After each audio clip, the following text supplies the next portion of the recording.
मोक्षमार्गस्य नेतारं वेतारं कर्मनिवृताम् व्यापारं विश्वतत्त्वानां वन्दे तद्गुणलब्धये वन्दे तद्गुणलब्धये।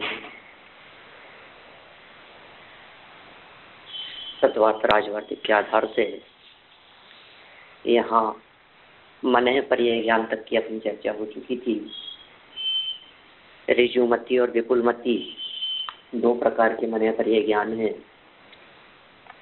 दोनों प्रकार के मनः पर्याय ज्ञानों में क्या अंतर है, यह बतलाने के उपरांत अवधि और मनः पर्याय ज्ञान में अंतर की भी अपनी यहाँ बात हुई कि अवधि ज्ञान और मनः पर्याय ज्ञान इन दोनों में विशुद्धि, क्षेत्र, स्वामी, विषय इनकी अपेक्षा से अंतर पाया जाता है। अवधि मनः पर्यायोः, अवधि और मनः पर्याय में विशुद्धि, क्षेत्र, स्वामी और विषय की अपेक्षा से अंतर देखा जाता है।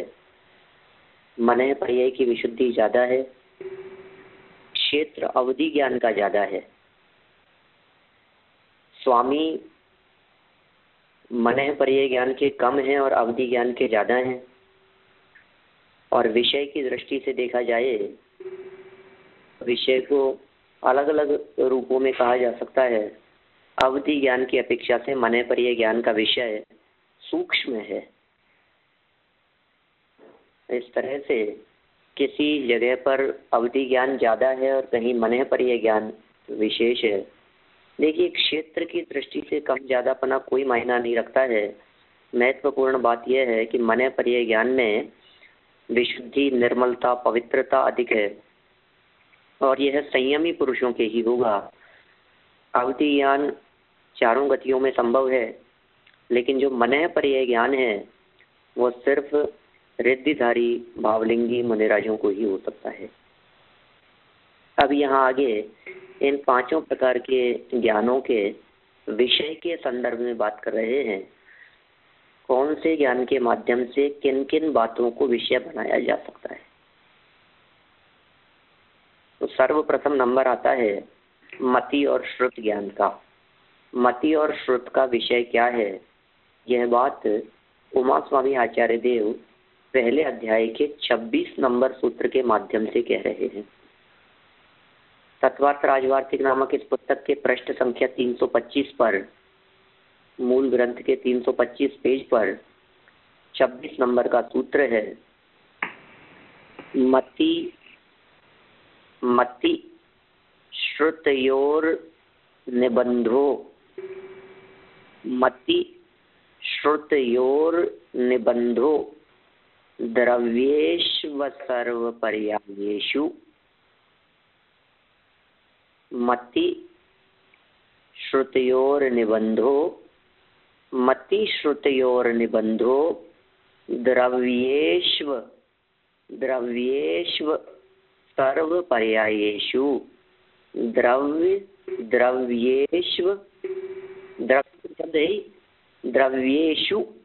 द्रव्येषु सर्वपर्यायेषु। मति ज्ञान और श्रुत ज्ञान का संबंध सभी द्रव्यों से है, लेकिन उनकी असर्व पर्यायेषु, सभी पर्याय नहीं, असर्व पर्याय।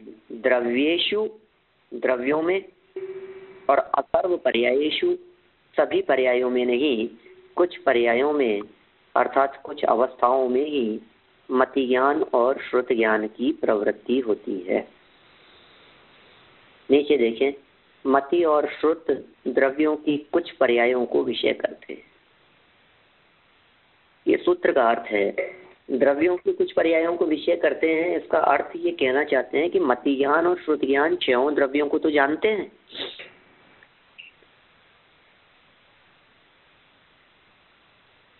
अवधि ज्ञान छहों द्रव्यों को नहीं जानता।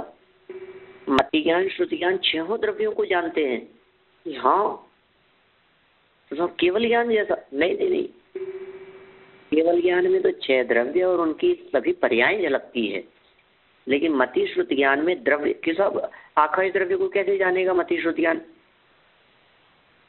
धर्म द्रव्य को कैसे जानेगा? श्रुत से जानते हैं, अनुमान से जानते हैं, आगम से जानते हैं, तर्क युक्ति से जानते हैं।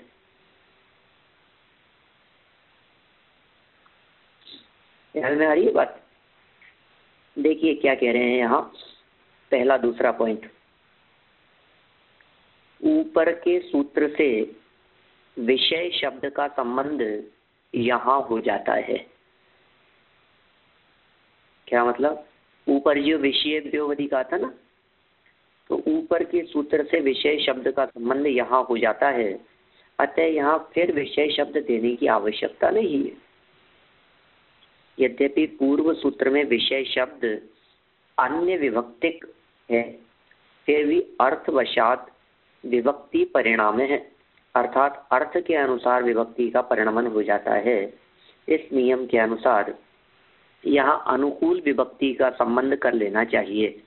जैसे कि देवदत्त के बड़े बड़े मकान हैं, उसे बुलाओ।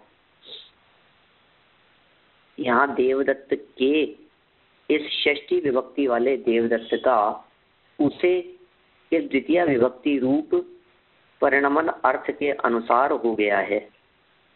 देखोगे, देवदत्त के बड़े बड़े मकान हैं, उसे बुलाओ, तो उसे तो द्वितीय है, और देवदत्त के, काके, की, ऐसे जो प्रयोग हैं वो षष्ठी विभक्ति में होते हैं, संबंध कारक है ना षष्ठी विभक्ति। ये विभक्तियाँ थोड़ी बहुत भी ख्याल में होगी तो बात स्पष्ट ख्याल में आ जाएगी आपको। कर्ता, कर्म, करण, संप्रदान, अपादान, अधिकरण, ये 6 कारक हैं। इनमें एक संबंध कारक है, जैसे छठी विभक्ति के रूप में व्याकरण ग्रंथों के अंतर्गत दिया जाता है। लेकिन चूंकि एक द्रव्य का दूसरे द्रव्य के साथ में कोई संबंध नहीं है, इसलिए जिनागम में 7 के स्थान पर 6 ही कारक स्वीकार किए गए हैं,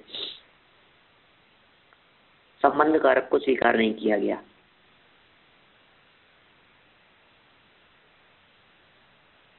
देखिए तीसरा चौथा पॉइंट, द्रव्येषु, यह बहुवचनांत प्रयोग सर्व द्रव्यों के संग्रह के लिए है। मति, श्रुति और निबंधो द्रव्येषु, द्रव्येषु शब्द का प्रयोग ये बहुवचनांत है, ये सब द्रव्यों के संग्रह के लिए है।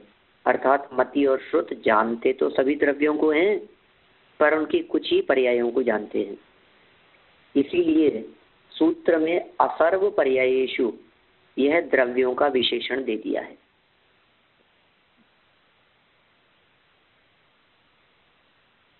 मति ज्ञान चक्षुर आदि इंद्रियों से उत्पन्न होता है और रूप आदि को विषय करता है। अतः स्वभावतः वह रूपी द्रव्यों को जानकर भी उनकी कुछ स्थूल पर्यायों को ही जानेगा।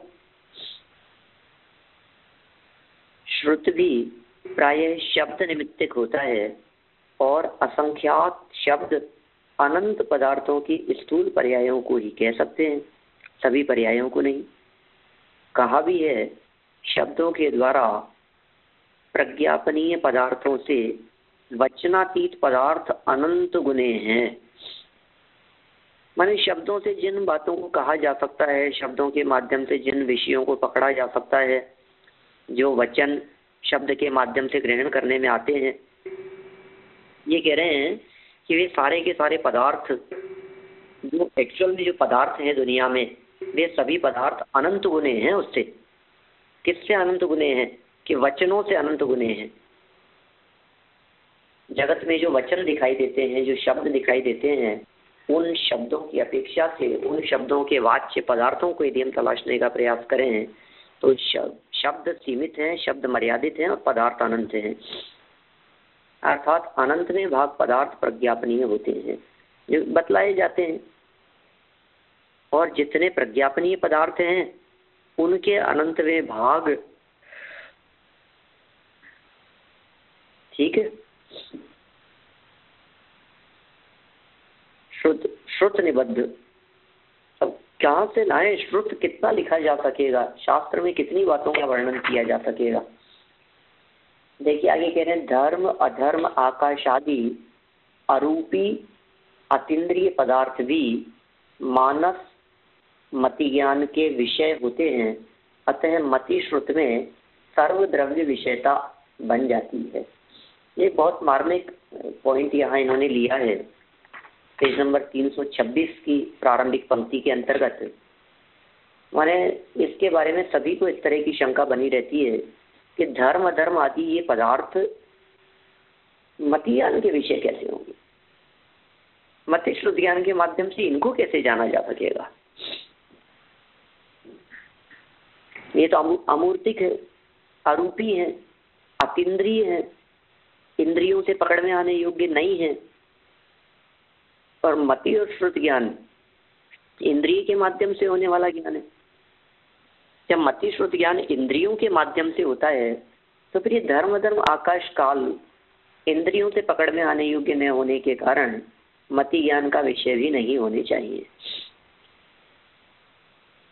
जबकि यहाँ लिखा है मति श्रुतियों और निबंधो द्रव्येषु, सब द्रव्यों में उनका विषय पाया जाता है, सब द्रव्यों को जाने। तो यहाँ जवाब दिया भाई मानस मति ज्ञान के माध्यम से वो विषय बन जाता है।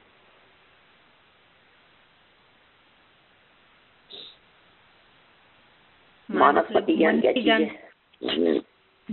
मन मन मन से जान सकते हैं, मन से जान लिया जावे, नाम मानस मति ज्ञान। ठीक है, मैंने कोई ऐसा नहीं है कि उसके लिए कोई स्पेशल किसी उसकी जरूरत पड़ेगी, तो मन से जान लिया गया, मन के माध्यम से पकड़ में आ गई वो बात। मन है एक ऐसा जो किसी भी चीज को तर्क बुद्धि युक्ति आदि इन सब बातों से सिद्ध कर देता है। धर्म द्रव्य की सिद्धि होती है कि कोई ना कोई चलने में सहयोगी होना चाहिए, तो चलने में सहयोगी और भी कोई हो सकता है। लोग ऐसा कहते हैं आप अकेले धर्म द्रव्य की बात क्यों करते हो, हम और किसी द्रव्य से काम चला लेंगे। चलने के लिए तो धर्म द्रव्य की जरूरत थोड़ी नहीं है, पंडित जी हवा से भी चल सकते हैं। हाँ जी बोलिए ना। मगर इनको आप थोड़ा जानना बोलेंगे कि धर्म धर्म और आकाश के बारे में हम कितना जानते हैं। 2-3 सेंटेंस तो खत्म हो जाती है बात की। हम जानते हैं कि इसमें क्रिया में हेल्प करते हैं, कि रुकाने में हेल्प करते हैं, कि अवगान देता है आकाश, उससे ज़्यादा क्या जानते हैं आप? और उसको जानना पड़ेगा आप। उसको भी जानना तो कहेंगे ना, पूरा नहीं जाना है, थोड़ा बहुत तो जाना है। आगम के आधार से जाना है, शास्त्र के आधार से जाना है। 2-4 लाइन जानी हो, भले ही 10 लाइनों के अंदर उसकी व्याख्या हुई हो, लेकिन फिर भी कुछ भी जो कुछ भी जानने में आ रहा है, वो जो जानने में आया, भले 2 लाइन जानने में आई, हमने आपको 2 लाइन बतला करके पूछा यह बात किसके बारे में कही गई है, बोलो। तो आप क्या कहेंगे कि धर्म द्रव्य के बारे में। जैसे मान लीजिए, अब छोड़िए धर्म के बारे में आपको भरोसा नहीं हो रहा ना, आप जीव के बारे में, मैंने ये कहा जो जानता देखता है ऐसे पदार्थ को क्या कहते हैं, बताइए। जीव कहते हैं। जीव कहते हैं, मैंने तो एक ही लाइन कही, आपने जान लिया एक लाइन से जीव को। या जस्ट डेफिनेशन से जाना जा सकता है। हाँ, जाना जा सकता है ना, बस बहुत डिटेल में भले ही नहीं जाने, लेकिन वो पकड़ में आ रहा है, बस कुछ अंशों में जाना जा सकता है। सर्व पर्याय तो नहीं पकड़ में आ सकती, और सर्व पर्यायों में पकड़ेंगे भी क्या अपन, होती भी क्या है उनमें, एक जैसी तो पर्याय होती है, विकृति तो होती नहीं है, विकार तो होता नहीं है 4 द्रव्यों में। धर्म धर्म आकाश काल इन 4 द्रव्यों में विकार रूप परिणमन तो होता नहीं है, ये तो सब निर्विकारी होते हैं, है ना। ठीक है। हाँ। कैसी स्थिति बनेगी ज्ञान का ज्ञेय। इसलिए असर्व पर्यायेषु शब्द का जो प्रयोग है वो भी अपने आप में बहुत मार्मिक है। असर्व पर्यायेषु मतलब जानते हैं, इस ज्ञान का विषय हो सकता है। अब जैसे अवधि ज्ञान की चर्चा करेंगे तो कहते हैं उसका तो वो विषय भी नहीं है, अवधि ज्ञान का विषय है ही नहीं धर्म धर्म आकाश काल। क्यों नहीं है? क्योंकि आगे सूत्र इन्होंने दिया है रूपिष्व वधे, रूपी पदार्थों को जानना, बस। यहाँ की बात कर रहे हो, मति ज्ञान श्रुति ज्ञान जान सकते हैं और अवधि ज्ञान नहीं जान सकता। ये मति ज्ञान और श्रुति ज्ञान में मानस की बात कही है, मन की बात कही है, इंद्रिय और मन विचारात्मक है वो, और ये डायरेक्ट होता है। तो डायरेक्ट क्या दिखेगा, ये रूप ही है, उसी को देख सकता है, अंदर से डायरेक्ट दिखे, ज्ञान से दिखे। केवल ज्ञान में प्रदेश प्रत्यक्ष दिखते हैं, धर्म धर्म आकाश काल, और मति श्रुति ज्ञान के माध्यम से अनुमान से दिखते हैं। अनुमान से जानते हैं ना अपन। आप कह रहे हैं कि चलने में सहयोगी, रुकने में सहयोगी, एक एक दो दो वाक्य ही तो हुए। न्याय शास्त्रों में हो सकता है इसी ग्रंथ में 5वें अध्याय में ऐसी चर्चा आई हो, मेरे एग्जैक्ट ध्यान में नहीं है वो प्रकरण, अपन इस भाग में तो नहीं है, दूसरे भाग में खोल के भी देख सकते हैं, जहाँ धर्माधर्मियों कृष्ण गति स्थिति उपग्रहो धर्माधर्मी और उपकार है, ऐसे सूत्र दिए हैं 5वें अध्याय में, इसी तत्वार सूत्र में। गति स्थिति उपग्रहो धर्माधर्मी और उपकार है, गति और स्थिति में सहयोग करना धर्म और अधर्म द्रव्य का उपकार है। अब उसकी टीका करते हुए आचार्यों ने कितनी व्याख्याएं की है मुझे नहीं मालूम, लेकिन मुझे ऐसा ध्यान आता है जब हमने एमए किया था जैन दर्शन से, उस समय हमने इनके संदर्भ में काफी तर्क वितर्क पढ़े थे। लगभग 15 साल पुरानी बात है। ये बराबर ये बात ख्याल में आती है कि उस दरमियान हमने ये सब ऐसा पढ़ा था कि धर्म द्रव्य क्यों, क्या जरूरत है। अन्य मतावलंबी ऐसे तर्क उठाते हैं कि आपके यहाँ जो 6 द्रव्य कहे गए हैं उनमें धर्म द्रव्य की जरूरत नहीं है। फिर हमने कहा कि भाई चलने के लिए सहयोगी होना चाहिए, तो फिर अन्य मतावलंबियों ने कहा चलने में सहयोगी के लिए क्या जरूरत है, तो चलने में कोई ना कोई सहयोगी मान लेंगे हम, उपकारक, वायु को मान लेंगे, हवा को मान लेंगे। तो फिर ऐसा जवाब दिया गया कि यदि हवा को यदि मानते हैं तो हवा तो स्वयं चलती है, हवा को चलाने वाला कौन होगा। फिर यदि कोई ऐसे चलने वाले द्रव्य को स्वीकार किया जाता है तो उसे चलाने वाला कौन होगा, तो इस तरह से तो अनवस्था दोष आ जाएगा। तो फिर किसी ऐसे द्रव्य, ऐसे पदार्थ की सत्ता स्वीकार की जानी चाहिए चलने में सहयोगी के रूप में, जो चलने में तो सहयोगी हो लेकिन स्वयं नहीं चलता हो, क्योंकि स्वयं ही गमनशील होगा तो उसके गमन के लिए किसी और के सहयोग की जरूरत पड़ेगी, अनवस्था दोष आ जाएगा। स्थिर पदार्थ की जरूरत होनी चाहिए। तो कह सकते हैं साहब पृथ्वी है ना, पृथ्वी आधार से चल सकते हैं, पृथ्वी सहयोगी है चलने में, कि पृथ्वी को चलने में यदि सहयोगी मानोगे तो जल में गमन करने वालों का क्या होगा। पृथ्वी को गमन में सहयोगी मानोगे तो पक्षी यदि गमन करते हैं एक क्षेत्र से दूसरे क्षेत्र में तो क्या होगा। तो अकेले पृथ्वी से काम नहीं चलेगा, अकेले जल से काम नहीं चलेगा। हमें चलने में सहयोगी किसी ऐसे द्रव्य को स्वीकार करना पड़ेगा जो द्रव्य सब जगह पर हो, तभी तो सबके चलने में सहयोगी हो सकेगा। चाहे आकाश में चले, चाहे धरती पर चले, जमीन में चले, चाहे वायु में उड़े, ऐसा कोई द्रव्य होना चाहिए, ऐसा कोई पदार्थ होना चाहिए, उसे चलने में सहयोगी के रूप में स्वीकार किया जा सकता है। तो फिर कुछ अन्य मतावलंबियों ने इस तरह के तर्क दिए संदर्भ में कि आकाश द्रव्य है, हम उसे चलने में सहयोगी स्वीकार करेंगे। आकाश द्रव्य का लक्षण अवगाहना भी मान लेंगे और आकाश द्रव्य का ही एक गुण गति हेतुत्व भी मान लेंगे। धर्मास्तिकाय के अलग से उल्लेख करने की जरूरत ही नहीं है कुछ भी। फिर जवाब दिया उनको कि नहीं, आकाश यद्यपि सर्वव्यापी है लेकिन आकाश तो लोकालोक व्यापी है। जगत के पदार्थ लोक के बाहर अलोक में विचरण नहीं करते, तो आकाश उनको गमन करने में सहयोगी नहीं हो सकता। आकाश गमन करने में सहयोगी हो, आकाश का यदि ऐसा गुण माना जाए तो पदार्थ को लोकालोक में विचरण करना चाहिए। फिर क्या करें, हमें कोई ऐसे पदार्थ की जरूरत है जो स्वयं गतिशील नहीं हो, स्वयं निष्क्रिय हो, सिर्फ पृथ्वी बराबर न हो, सिर्फ जल बराबर न हो, वायु जितना उसका क्षेत्र न हो, संपूर्ण लोक व्यापी हो, अलोक में न हो और लोक में रहते हुए गति हेतुत्व लक्षण वाला हो। तो ऐसे एक द्रव्य की सत्ता जैन परंपरा में स्वीकार की गई है जिसका नाम धर्मास्तिकाय दिया गया है, जिसका यही लक्षण है, जो गति में सहयोगी हो, चलने में सहयोगी हो। फिर उसके अनेक एग्जाम्पल वगैरह देकर के उसकी चर्चा की गई। तो ये जितनी व्याख्याएं इस तरह से मिलती हैं, ये मैंने थोड़ा बहुत बताने का प्रयास किया है आप लोगों को। मैंने जितनी इस तरह से व्याख्याएं मिलती है, ये सारी की सारी व्याख्याएं मति ज्ञान सापेक्ष है, श्रुत ज्ञान सापेक्ष है, तर्क और अनुमान सापेक्ष है, युक्ति प्रमाण आगम का आश्रय लेकर के। तो तर्क युक्ति आगम प्रमाण से जब हम विचार करते हैं तो हमारे को इस तरह की बातें सामने आती हैं। इस तरह से उनकी विस्तृत व्याख्याएं भी हो सकती है, हो सकता है कुछ इस तरह की और विस्तृत व्याख्याएं की गई हो, ठीक है।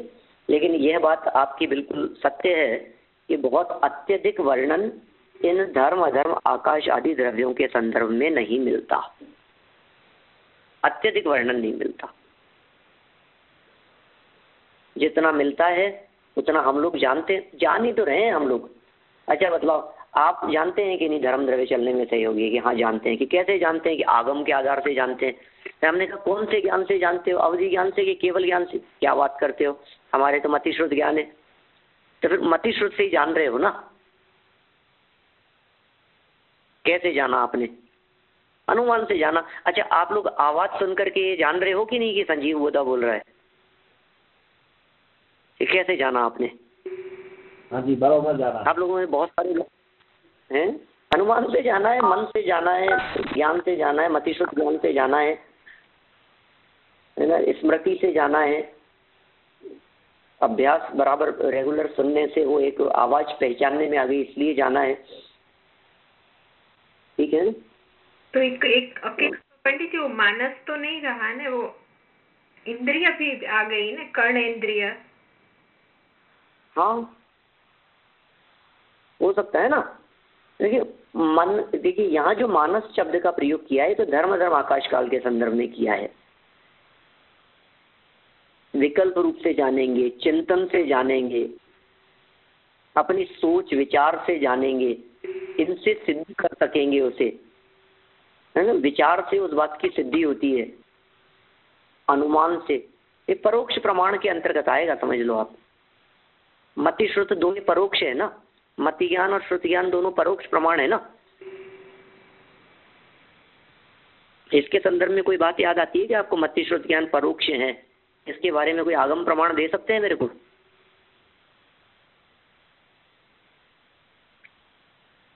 मेरा ये पूछना है कि मति ज्ञान और श्रुति ज्ञान परोक्ष ज्ञान है, इस बात को कोई शास्त्र का प्रमाण देकर के बतला सकते हैं कि इनको परोक्ष कहा गया है?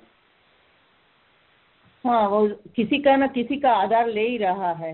जब तक वो केवल ज्ञान नहीं है तब तक का प्रत्यक्ष नहीं है, तब तक नहीं। ये दोनों परोक्ष ज्ञान है, मति ज्ञान और श्रुति ज्ञान परोक्ष ज्ञान है। यह बात किसी ग्रंथ में मिलती है? किसी ग्रंथ में पढ़ी है आपने? कोई प्रमाण याद आता है आपको? मति ज्ञान और श्रुति ज्ञान परोक्ष सब। हाँ जी बोलिए। अध्यात्म के सब ग्रंथों में है, तत्वार सूत्र में फिर भी सब में तो है, लेकिन कहीं कोई एक आध प्रमाण याद आता है क्या? अभी इसमें भी आया था ना, इस सूत्र में आया था ना परोक्ष। मैं यही पूछना चाह रहा था, मैं यही देखना चाह रहा था आप लोगों की तरफ से जवाब। आगे आ गया है, तत्वार सूत्र में ही आ गए। तत्वार सूत्र इसी पहले अध्याय के सूत्रों के अंतर्गत हमने पहले पढ़ा है। मति श्रुतावधि मनः पर्याय केवलानि ज्ञानम तत्प्रमाण और आद्य परोक्षम। आद्य परोक्षम एक ऐसा सूत्र पढ़ा था जिस सूत्र का अर्थ होता है आद्य, द्विवचन का प्रयोग करके कहा मति और श्रुत ये दो ज्ञान परोक्ष प्रमाण हैं, ठीक है ना। आद्य परोक्षम, मति और श्रुत ये दोनों परोक्ष हैं। देखिए पिछली बातों को याद रखना बहुत जरूरी है। अपने जो ये स्वाध्याय चलता है ये प्रवचन शैली में नहीं, ये क्लास शैली में होना चाहिए। कक्षा है ये अपनी। मैं राजवार्तिक पढ़ा रहा हूँ, मैं राजवार्तिक पर प्रवचन नहीं कर रहा हूँ, ठीक है ना। इसलिए पूछने का मेरा बराबर अधिकार बनता है और आप लोगों को जवाब भी देना चाहिए। और आप लोग पिछले विषयों को बराबर एक आध दो बार पढ़ लिया करें, वापस पेज बदल लिया करें पीछे के। हम 26 सूत्रों तक की व्याख्या पढ़ चुके हैं। इन 26 सूत्रों में जिस विषय वस्तु को बतलाया गया है वह विषय वस्तु हमारे उपयोग में होनी चाहिए। और यह आप निश्चित मान करके चलिए, तत्वार्थ सूत्र की पूरी विषय वस्तु जिस व्यक्ति के उपयोग में होगी वो जिनागम का बहुत विशिष्ट विद्वान हो जाएगा। आपको जिनागम के सारे विषय ख्याल में आ जाएंगे। ऐसे कोई विषय नहीं है जिनको उमा स्वामी आचार्य ने तत्वार्थ सूत्र में उल्लेखित नहीं किया हो। मैंने ये बात इसलिए कही मति और श्रुत के संदर्भ में कि मति और श्रुत को परोक्ष प्रमाण कहा गया, परोक्ष ज्ञान कहा गया।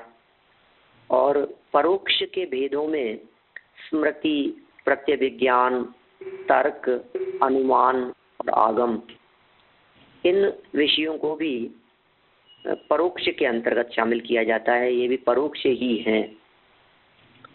तो मति और श्रुत ज्ञान के माध्यम से जब बात स्मृति की होती है, प्रत्यभिज्ञान की होती है, तर्क और अनुमान की जब हम बात करते हैं, अनुमान से कह रहे हैं, तर्क से कह रहे हैं, युक्ति से कह रहे हैं, या फिर आगम आधार से कोई बात कही जाती है, तो वह भी मति श्रुत ज्ञान का ही विषय है, वो परोक्ष है।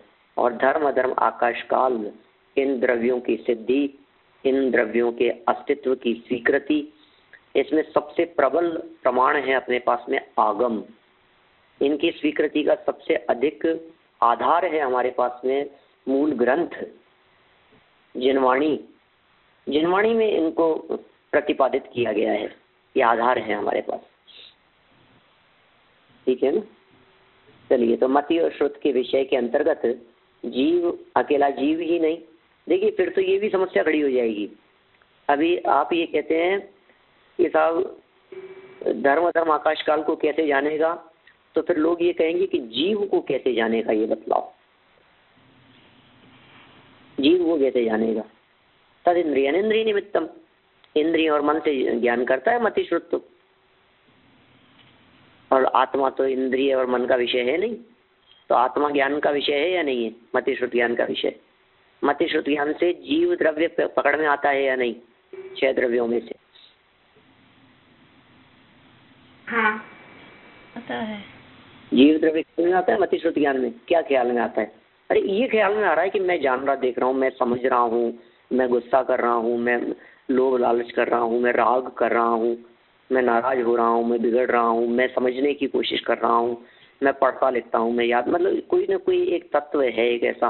तो मति श्रुत ज्ञान से, अनुमान से ख्याल में पकड़ में आ रही है बात कि हाँ ऐसा जानने देखने वाला एक तत्व है सब अंदर में, जिसके निकल जाने पर ये शरीर जो है निष्क्रिय हो जाता है, बेजान हो जाता है। ये अचेतन शरीर चेतन के निकल जाने पर अपने अचेतन स्वरूप को व्यक्त करने लगता है तो अचेतन ही वर्तमान में भी, लेकिन चेतन की वजह से इसमें चेतना दिखाई देती है, और अंदर से चेतन निकल गया तो ये अचेतन शरीर अचेतन बन करके रह गया। अनुमान से पकड़ने की बात है। चलिए आगामी सूत्र पढ़े अपन, एक आध सूत्र और देख लेते हैं, छोटे छोटे से सूत्र हैं, सरल व्याख्याएं। हाँ बोलिए। में एक निष्कर्ष ये निकलता है कि तो अवधि ज्ञान और मन पर्य ज्ञान की कंपैरिजन में मति श्रुत ज्ञान ज्यादा है, क्योंकि वो मूर्तिक और अमूर्तिक दोनों को जानता है। हाँ कह सकते हैं ऐसा, लेकिन फिर भी अवधि और मन पर्य ज्ञान विशेष ज्ञान है। देखिए मति श्रुत का विषय बड़ा हो सकता है, ज्यादा हो सकता है, सब द्रव्य हो सकते हैं, लेकिन मति और श्रुत में वो निर्मलता नहीं है जो निर्मलता अवधि और मन पर्य ज्ञान में है। अवधि और मन पर्य ज्ञान विशिष्ट हैं, विशेष हैं, नॉर्मल नहीं है। इंद्रियां सबके पास में है, और इंद्रियों से तर्क अनुमान आदि से इंद्रिय मन से जान ले वे, इसमें कोई बड़ी बात नहीं है। लेकिन इंद्रियों और मन के माध्यम से जानते हुए भी वे बातें जान ले वे जो अप्रकट हैं, सामने नहीं है। ये तो विशेष बात है ना। जैसे देखिए अपने अवधि और मने पर्याय में भी अंतर किया ना, तो अवधि ज्ञान का विषय तो संपूर्ण लोक और मने पर्याय ज्ञान का विषय मात्र 2.5 द्वीप। तो कौन सा ज्ञान विशेष है, कौन से ज्ञान की महिमा ज्यादा है, अवधि ज्ञान की या मने पर्याय ज्ञान की? स्तर कौन से ज्ञान का बढ़ा हुआ है, किस ज्ञान का लेवल स्तर ज्यादा है, अवधि ज्ञान का कि मने पर्याय ज्ञान का? साहब मने पर्याय ज्ञान का। फिर मने पर्याय ज्ञान तो विशुद्धि ज्यादा है, विशुद्धि ज्यादा है, बस बस इतनी ही बात है। तो मति और श्रुत के माध्यम से 6 द्रव्यों को भले ही जान लिया गया हो, किंचित पर्यायों को, कदाचित किंचित, सबके लिए थोड़ी नहीं है वो बात। हमारे आस पड़ोस में कितने लोग रहते हैं, किस किस के लिए है ये बात? पूरे देश में, दुनिया में कितने मनुष्य गति के जीव हैं, कौन कौन जानता है मति श्रुत ज्ञान के माध्यम से धर्म धर्म आकाश काल को? सिर्फ वे लिमिटेड लोग जो जैन हैं, जैन में भी जो अभ्यासी हैं, स्वाध्यायी हैं, जिन्होंने कुछ पढ़ा है, जो रुचिवान हैं, वे तो जानते हैं। तो बाकी सब मति श्रुत ज्ञान के माध्यम से जानते ही नहीं है। होगा मति श्रुत ज्ञान, नहीं जाना।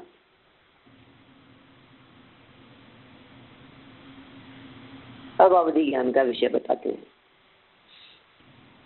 मति श्रुत का विषय याद रहेगा आपको, 6 द्रव्य किंतु उनकी असर्व पर्यायें।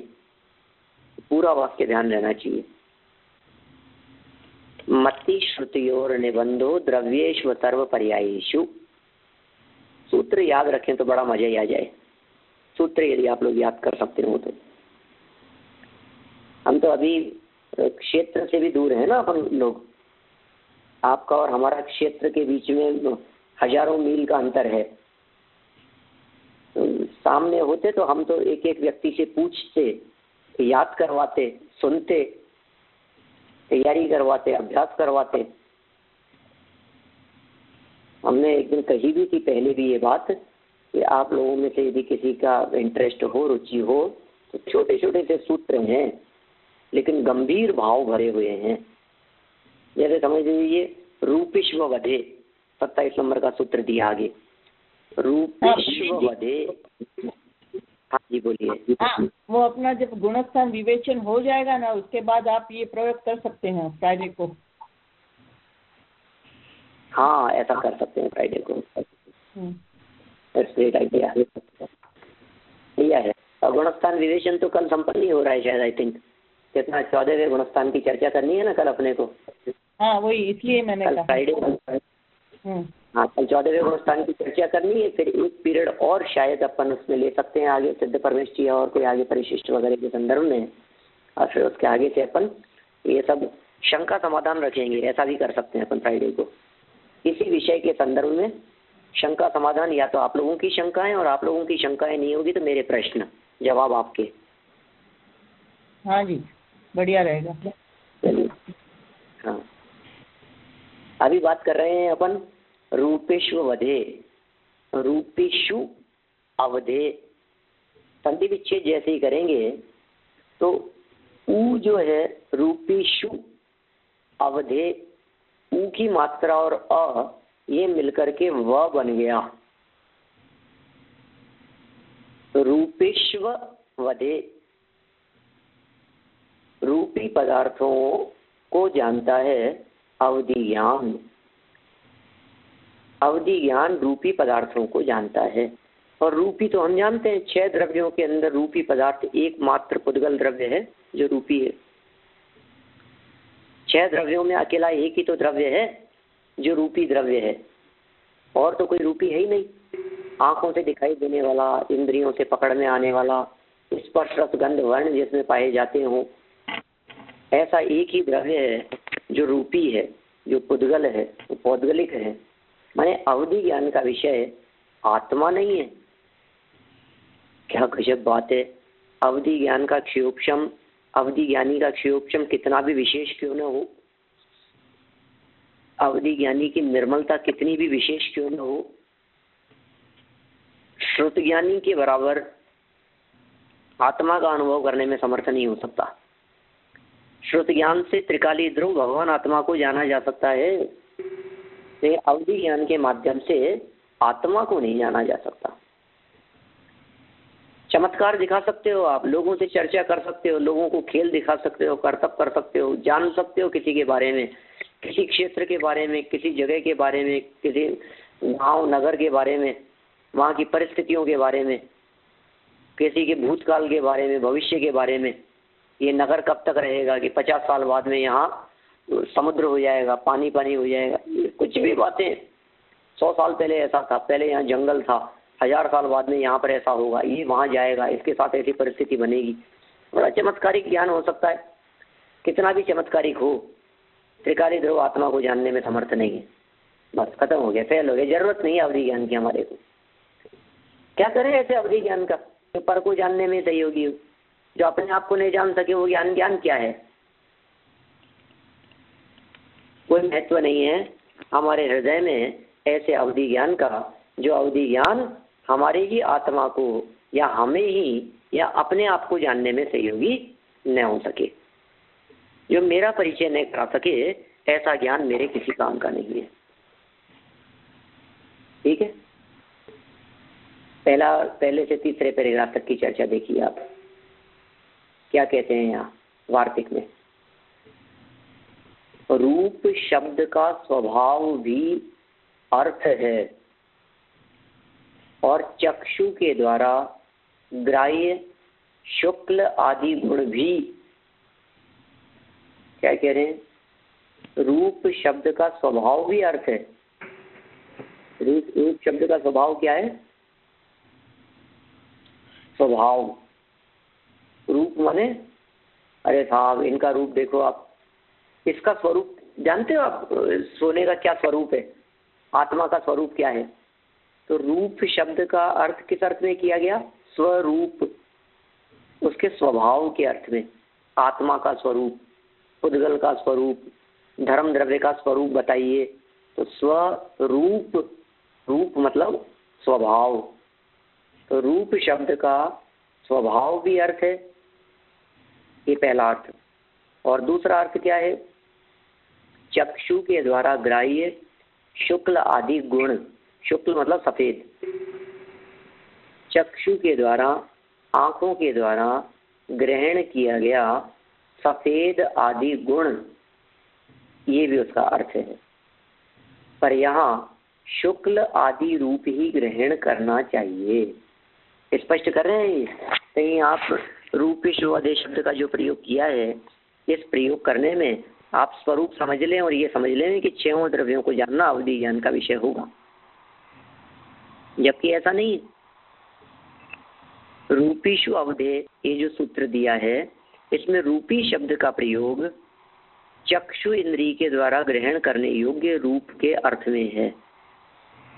चक्षु इंद्रिय से जिस रूप को ग्रहण किया जाता है, चक्षु इंद्रिय के माध्यम से जिसे विषय किया जाता है, शुक्ल आदि माने काला नीला पीला सफेद, है ना? तो बहुत सारी बातें हो सकती है ना, नीला काला पीला लाल सफेद हरा, इस तरह की जितनी भी बात होगी, जो भी कलर होंगे, जो कुछ भी दिखाई देने पदार्थ हैं, वे सब हमारे को यहाँ ग्रहण कर लेने चाहिए। देखिए आगे, रूपी में जो मत्वर्थीय प्रत्यय है, उसका नित्य योग अर्थ लेना चाहिए। अर्थात क्षीरी सदा दूध वाले वृक्ष की तरह जो द्रव्य सदा रूप वाले हों, उन्हें रूपी कहते हैं। क्षीरी, क्षीरी किसे कहते हैं? सदा दूध वाले, क्षीर से जो युक्त हैं वो क्षीरी। ऐसे वृक्ष, क्षीरी कौन? सदा दूध वाले वृक्ष, वो क्षीरी कहलाते हैं। ऐसे ही जो द्रव्य रूप वाले हों, उन्हें रूपी कहते हैं। उपलक्षण भूत रूप के ग्रहण करने से रूप के अविनाभावी रस गंध और स्पर्श का भी ग्रहण हो जाता है। उपलक्षण भूत रूप के ग्रहण करने से, माने रूप शब्द जो है, रूप नाम का जो गुण है, ये उपलक्षण है। इसको ग्रहण करने से रूप के साथ में जिनका अविनाभाव भाव है, जिनका बहुत घनिष्ठ संबंध है, जो रूप के साथ में ही रहते हैं, ऐसे कौन कौन है? रस, गंध और स्पर्श, उनका भी ग्रहण हो जाता है। रस को भी ग्रहण कर सकते हैं, गंध को भी ग्रहण कर सकते हैं, स्पर्श को भी ग्रहण कर सकते हैं। अर्थात रूप, रस, गंध, स्पर्श वाले पुद्गल अवधि ज्ञान के विषय होते हैं। ये सूत्र का सरल अर्थ हुआ एक प्रकार से कि जिस वस्तु में, जिस पदार्थ में रूप पाया जाएगा, जिस पदार्थ में रस होगा, जिसमें गंध और जिसमें स्पर्श पाया जाएगा, वह पुद्गल अवधि ज्ञान का विषय होगा। देखिए यहाँ जो ऐसा प्रयोग किया गया है, रूप, रस, गंध, स्पर्श वाले पुद्गल, इसका अर्थ ऐसा नहीं समझना चाहिए कि कोई इनके बिना भी पुद्गल होते हैं। पुद्गल होता ही वही है जिसमें ये चार बातें पाई जाती है। ये विशेष गुण है पुद्गल के, स्पर्श, रस, गंध, वर्ण, जिसमें ये सब पाए जाते हैं, उसे क्या कहते हैं? पुद्गल। ऐसा पुद्गल द्रव्य अवधि ज्ञान का विषय है। क्लियर हो गया अवधि ज्ञान का विषय। एक 4 नंबर पैराग्राफ और दिया है इसी बात को समझाने के लिए। इस सूत्र में असर्व पर्याय की अनुवृत्ति कर लेनी चाहिए। क्या कहा? इस सूत्र में क्या बात लेनी है अपने को? असर्व पर्याय, उसकी अनुवृत्ति कर लो। अर्थात पहले कहे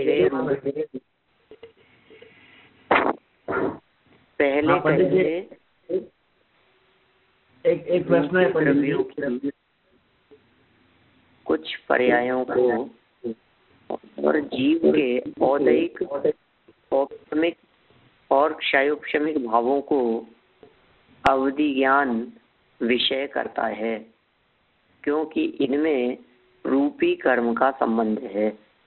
वह क्षायिक भाव तथा धर्म, अधर्म आदि अरूपी द्रव्यों को नहीं जानता। क्या बात कह रहे हैं आपको? बहुत मार्मिक बात कह दी इन्होंने यहाँ, और स्मरण रखने योग्य भी बात है ऐसी। माने अपने हृदय में जो इस प्रकार की शंका रहती है ना, अवधि ज्ञान इस बात को जानेगा कि नहीं, ये बात अवधि ज्ञान का विषय है या नहीं है, तो क्लियर हो जानी चाहिए अपने उपयोग में ये बात कि अवधि ज्ञान किसको जानेगा और किसको नहीं जानेगा, अवधि ज्ञान का विषय क्या है और क्या नहीं है। एक तो पिछले सूत्र के अंदर जो असर्व पर्याय जो शब्द दिया था, वह असर्व यहाँ भी लागू कर लेना। इसका मतलब रूपी पदार्थों की भी सब पर्यायों को नहीं जानता। ठीक है, असर्व पर्याय का सब पर्यायों को नहीं जानता का मतलब अनादि अनंत नहीं जानता।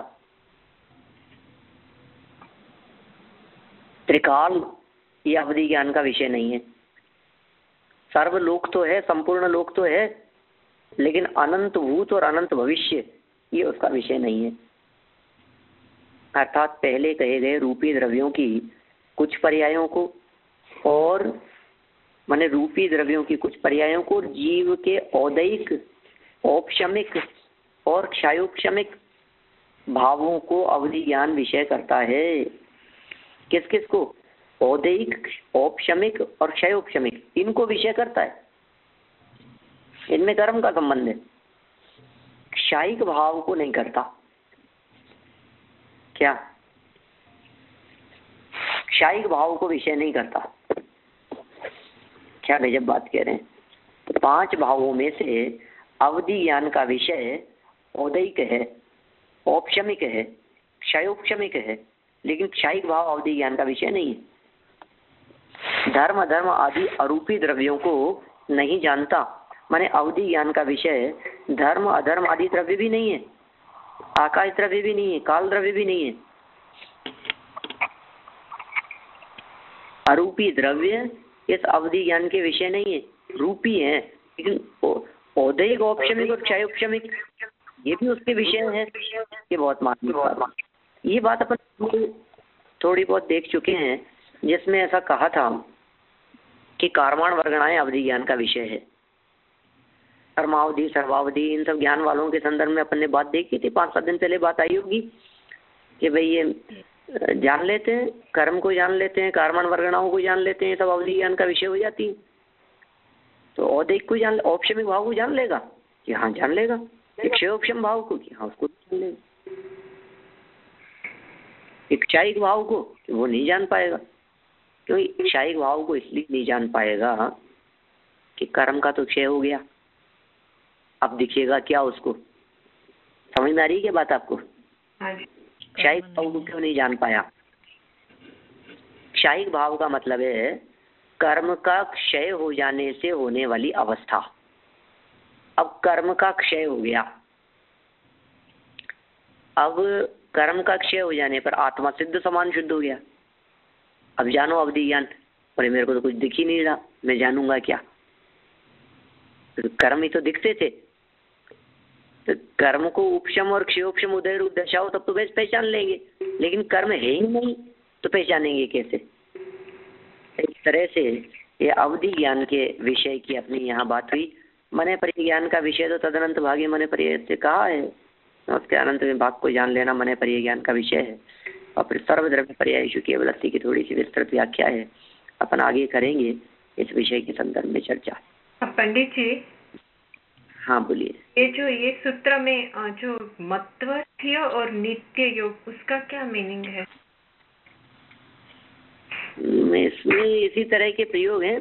रूपी में जो मत्वर्थीय प्रत्यय, अभी ये सब प्रत्यय हैं व्याकरण की दृष्टि से, और नित्य योग ऐसे अर्थ लिए हैं, अर्थ लेना चाहिए। नित्य योग ऐसा अर्थ लेना चाहिए। मत्वर्थीय प्रत्यय, रूपिष्ववधे जो शब्द है, रूपी शब्द में ये प्रत्यय लगाया है। अब इस प्रत्यय का किस तरह का अर्थ है, सब व्याकरण के विषय हैं, लिए इतना ही समझ लीजिए आप। इसमें जो रूपी शब्द में अंत में कोई भी शब्द होते हैं तो उन शब्दों के अंदर उपसर्ग और प्रत्यय लगा करके उन शब्दों के भाव बदल दिए जाते हैं, अर्थ बदल जाते हैं। उपसर्ग प्रारंभ में लगते हैं और प्रत्यय अंत में। किसी भी शब्द का अर्थ बदलने के लिए, उसका भाव बदलने के लिए। तो ये कुछ ऐसे प्रत्यय हैं जो प्रत्यय अभी अपने को इसको बराबर ख्याल में नहीं है ना, लेकिन रूपी शब्द के अंतर्गत शब्द है कुछ और, रूप शब्द है। अब इस रूप शब्द में मत्वर्थीय कुछ ऐसा इस अर्थ को सूचित करने वाला, मत्व उस मय ऐसे अर्थ को सूचित करने वाला, ये जो बड़ी की मात्रा जैसे लगा दी रूपी, तो रूप से युक्त इस तरह का अर्थ कुछ प्रदर्शित करने वाला प्रत्यय है उसमें, जिसका अर्थ क्या लेना चाहिए? नित्य योग, मतलब सदा ही है वो, रूप से सहित जो सदा ही है उसे कहेंगे रूपी। जो सदा ही रूप से सहित हो उसे रूपी कहेंगे, ऐसा अर्थ हुआ उसका। रूपी शब्द का अर्थ क्या? जो हमेशा रूप से सहित हो। लेकिन वो इसका गुण ही है ना, एक तरह से गुण। नहीं, रूपी शब्द का अर्थ क्या होता है? ये सब ये बहुत रूपी है कि नहीं रूपी जो हमेशा रूपी हो उसी को रूपी शब्द का प्रयोग किया जाए, गुण ही है उसका।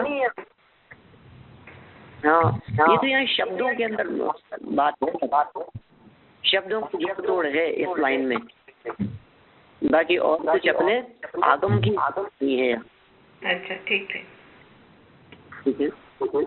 हाँ पंडित जी, एक सवाल है ना। हाँ पंडित जी, हेलो। हाँ बोलिए। आपने बताया कि काल द्रव्य अवधि ज्ञान का विषय नहीं है, तो हम जो बोलते हैं कि 50 साल के बाद कि 1000 वर्ष पहले उनकी बात उनको जो ज्ञान में आती है, तो वो काल द्रव्य के एक पार्ट तो हुआ ना कि अगले काल में पिछले काल में वो बात उनके ज्ञान में आती है, तो काल द्रव्य भी ज्ञान में तो आया ना थोड़ा। नहीं, काल द्रव्य ज्ञान में आया, कितने काल की बात को जान सकते हैं, ये काल अवधि के अंतर्गत है। ठीक है ना। काल द्रव्य तो अमूर्तिक द्रव्य, मगर काल काल जितने साल बोले वो पाठ तो है ना काल द्रव्य का। ये व्यवहार काल है। निश्चय जो काल द्रव्य है, जो उत्पाद व दोषा लक्षण वाला द्रव्य है, जो कालाणु के रूप में है, ओके, जो सूर्याकाश के प्रत्येक प्रदेश पर स्थित है, हाँ बराबर, वो उनका विषय नहीं है। ये बहुत डिस्टर्बेंस कैसे हो रहा है, थोड़ा इको हो रहा है, बहुत ज्यादा ऐसा लग रहा है। ख्याल में आई बात क्या कह रहे? स्पीकर भी ऑन है, इसके लिए हो रहा है। वो शायद रिपीट हो रहा है। माने वो तो काल की अपेक्षा से बात, द्रव्य क्षेत्र काल भाव की मर्यादा लिए हुए जानते हैं ना, तो काल की मर्यादा लिए हुए जाना इसका मतलब ये थोड़ी ना कि काल को जान लिया। समय की मर्यादा लेकर के जानते, इतने समय की मर्यादा है, इतने समय, इस समय को नहीं जाना उन्होंने। और जो समय जानने में आ रहा है कि भाई ये 5 साल पुरानी बात है कि 10 साल पुरानी थी, व्यवहार काल की बात है। काल द्रव्य थोड़ी ना पकड़ में आ रहा है। उस काल द्रव्य के निमित्त से होने वाली नई पुरानी अवस्थाएं पकड़ में आ रही है। कालाणु जिसे कहा गया है वहाँ पर, हाँ द्रव्य नहीं दिख रहा है। कालाणु तो एक द्रव्य है, जैसे पुद्गल का परमाणु है ना, उसी तरह से कालाणु एक द्रव्य है। संपूर्ण लोककाल के प्रत्येक प्रदेश पर द्रव्य संग्रह की भाषा में कहेंगे तो ऋणाणय राशि एवं रत्नों की राशि के समान सब जगह व्याप्त है। वो अवधि ज्ञान का विषय नहीं है, ऐसा अर्थ है। चलिए, तो ये अवधि और मने पर्याय की भी लगभग चर्चा समझ लीजिए आप। उसका जो विषय इसके अनंत में भाग है, हम फिर आगे इसकी चर्चा करेंगे। कल फ्राइडे है, अपने को गुणस्थान विवेचन के संदर्भ में चर्चा करनी है, और नेक्स्ट वीक पूरे वीक में नहीं हुई हमारे, तो वो अपन उसके आगे चर्चा करेंगे, है ना। मैं बाहर हूँ पूरा अपने बुंदेलखंड में विविध क्षेत्रों पर। चलिए जयवाणी स्थिति बोल लेते हैं। जयवाणी के ज्ञान से तुझे लोकालोक, तो वाणी मस्तक नमो सदा देत हूँ लोक, सदा देत हूँ लोक।